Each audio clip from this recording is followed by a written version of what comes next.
안녕하세요. 약관과 책들을 보는 박수영 손혜상 선생입니다.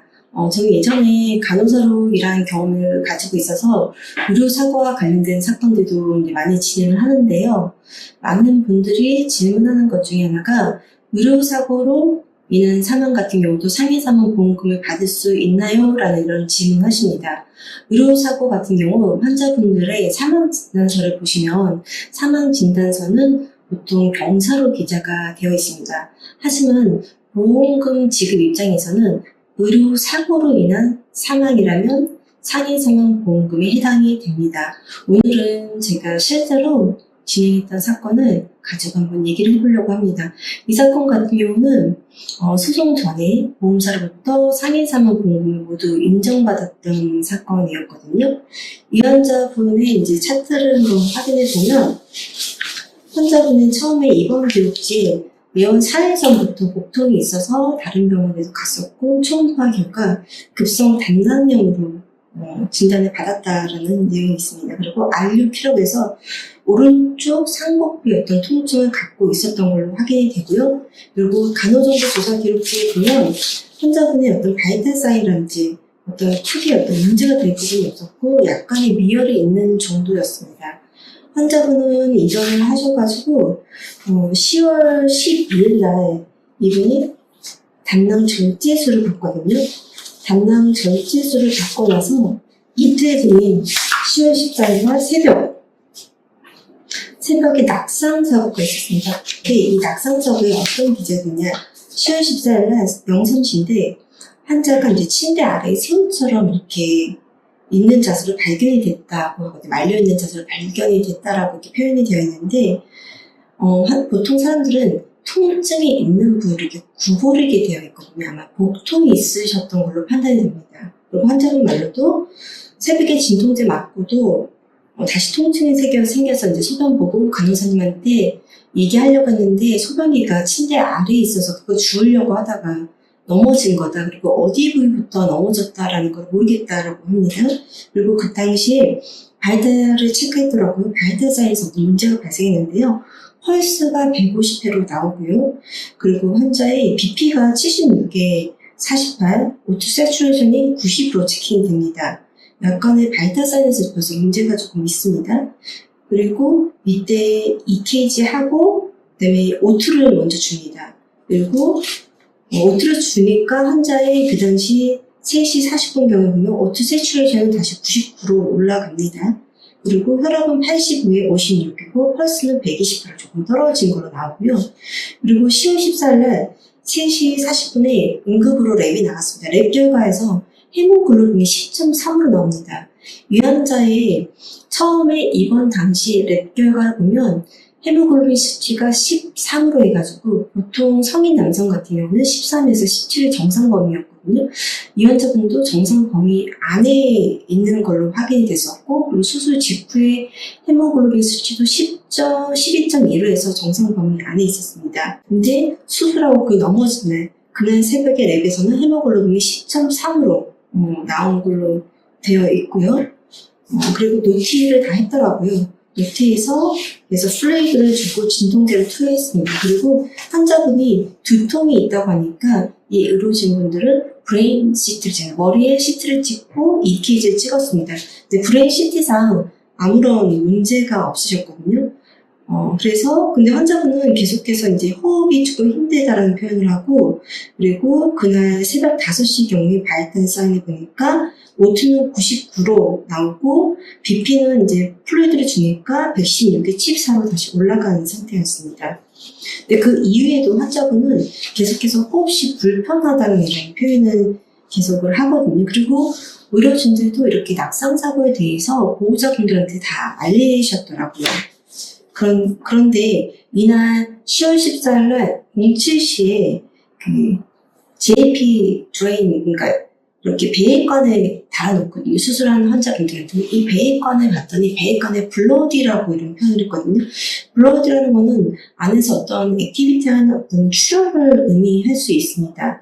하지만 이 간호기록지에 보면 수술비에 우진 없다라는 표현하지만 수술비에 우진이 없다라는 것은 수술비 위에 꺼질 어떤 이물질이 묻어나지 않는 거지 그 안에 출혈까지 확인할 수 있지는 않습니다. 그리고 환자분한테 계속 O2는 계속 조절하면서 주고 있었는데요.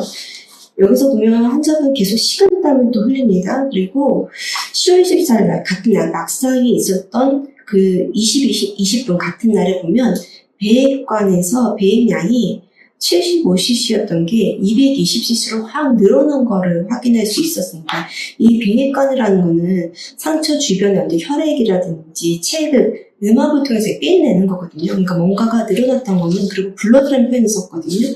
어떤 출혈이 있었다는 거를 명확하게 좀 보여줄 수 있는 부분이라고 생각을 합니다. 그리고 이 환자분이 10월 15일 그 다음날 새벽에 7시 46분에 헤모글로빈 수치가 보면 6.6까지 떨어진 걸로 확인됩니다. 그러면 10월 14일 날 10.3이었는데 6.6까지 떨어져서 뭔가가 블리딩이 엄청 심하게 일어나고 있다는 것을 극명하게 사실 보여주는 거거든요.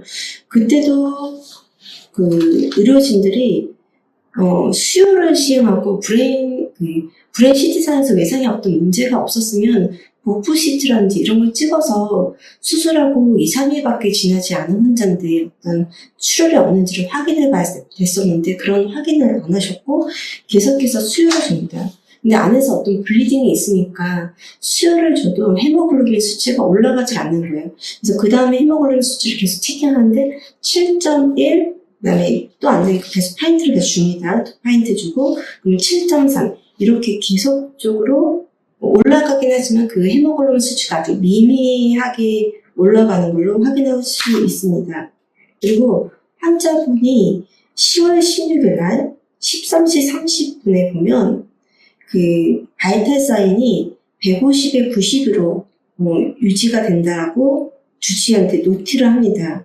그러니까 노티를 하니까 주치의는 그냥 업저베이션, 왜냐면 그 전에도 헤모글로빈은 수혈을 줬음에도 불구하고 7.3, 투파이트 줬거든요. 7.3이면 올라가지 않는 거거든요. 근데 10월 16일 날 13시 30분에 150, 90이니까 주치의가 이제 업저베이션 하자고 합니다. 그러면 이 환자분이 10월 12일 날 수술하셨고 10월 14일 날 새벽에 낙상사고 있었는데 그때부터 보면 혈액의 헤모글로빈 수치가 떨어지고 있었거든요. 그리고 10월 15일 날 보면 그 다음날에 보면 헤모글로빈이 6.6까지 떨어졌어요. 그리고 그 낙상하서 이틀 뒤 10월 16일까지 보면 계속 그러니까 수혈만 주지 어떤 안에 어떤 출혈을 검사를 하지 않고 수혈만 주니까 헤모글로빈은 7.3에서 아주 미미하게만 올라가는 것을 확인할 수 있습니다. 그리고 나서 아마 대입분이 인계가 끝나고 2분입분이 아마 라운딩을 한 것 같아요.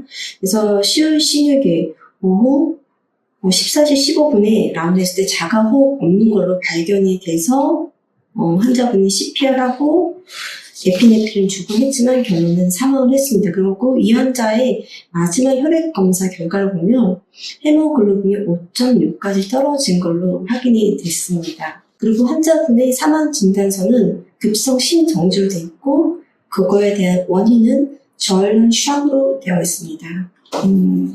이렇게 이제 의료사고라든지 어떤 사건이 생기면 이거에 대한 문제를 제기했을 경우 이 제기한 쪽에서 입증해야 될 책임이 있거든요. 그래서 보호자분들은 부검을 했고 부검 결과 어떻게 나왔냐, 배 안에 혈액이 많았고 쓸개 동맥이 미결찰이 된 거예요. 그걸로 인해서 가다출혈이 됐고 그걸로 인해서 사망에 이르렀다는 부검 결과서를 저희가 받았습니다. 환자를 치료하는 의료진의 입장에서는 의료진한테는 주의 의무라는 게 있거든요. 예견 의무와 회피 의무라는 게 있습니다. 의료사고에 있어서 과실을 인정하기 위해서는 의사가 결과 발생을 예견할 수 있었음에도 불구하고 예견하지 못했고 그 결과 발생을 회피할 수 있었음에도 그 결과를 회피하지 못한 과실이 이제 검토돼야 되는데, 그거는 어떻게 검토되냐? 과실 유무를 판단할 때는 같은 업종, 직무에 종사하는 일반적 보통인의 주의 정도를 표준으로 해야 한다. 그리고 이 사고 당시 일반적인 의학적 수준이라든지 의료 환경, 조건, 의료 행위의 특수성들을 고려해야 된다고 대법원도 그렇게 판단을 하고 있습니다. 근데 이 환자가 10월 14일 날 새벽에 낙상했을 때 의식 상태를 사정했을 때는 알러트로 되어 있지만 브레인 CT상에서도 이제 아무 문제가 없었거든요. 그래서 외상적으로 어떤 문제가 없었고, 근데 이분이 그 당시 혈압이 굉장히 많이 떨어져 있고 O2도 떨어져 있었습니다. 그리고 헤모글로빈 수치도 떨어지고 시점상 떨어지고, 그리고 그 다음날 새벽에 헤모글로빈 수치는 6.6으로 급격하게 떨어진 것을 확인할 수 있었고, 그 배행량도 갑자기 늘어나고 블러디하다. 배행량이 블러드하다는 거는 어떤 안에서의 액티비티한 어떤 블리딩이 현재 발생하고 있다는 걸 의미하는 거거든요. 그리고 그러니까 수혈을 해도 헤모글로빈 수치가 최대 7.3 정도밖에는 올라가지 않았던 것입니다. 이런 경우는 혈액 보충을 하는 게 아니라 복부 CT라든지 어떤 복부 CT를 통해서 만약에 어떤 문제가 있었다면 재수술이라든지 이렇게 적극적인 처치가 필요했고, 거기에 대한 의료진의 과실이 있다라고 저희는 판단했습니다. 그 병원 같은 경우는 주치의도 이제 외과 전문이었고 종합병원 이상이었던 병원이었습니다. 그래서 이 회피를 하지 못한 과실이 있다고 판단해 주의 의무 위반이라고 저희도 주장했습니다. 그래서 이 사건으로 해서 보험사에게 상해 사망 보험금을 주장했습니다. 상해 사망이라는 것은 급격하고 유연한 외래의 사고로 발생한 사건을 말합니다. 사망 진단서가 병사라고 하더라도 이 환자의 쓸개 동맥이 밀결찰로 인해서 발생한 어떤 사망에 이르렀기 때문에 상해 사망을 충족한다라고 저희가 의견을 제시했고, 보험사도 이 의견에 나중에는 동의해서 보험금을 상해 사망 보험금을 전액 지급했던 사건입니다. 그리고 이 병원과 관계돼서는 소송으로 진행된 사건이었고요. 올해 화해 조정에서 손해배상액을 지급받았던 사건이었습니다. 의료사고와 관련된 사건들은 한 환자의 차트를 가지고 의학적인 관점하고 법률적 관점, 두 가지 관점을 복합적으로 봐야 돼, 다각적으로 봐야 될 부분이 있습니다. 이렇게 의료사고와 관련된 어떤 분쟁을 갖고 계시다면 연락 주시면 성심껏 답변 드리겠습니다. 지금까지 박수영 손해자동사였습니다. 감사합니다.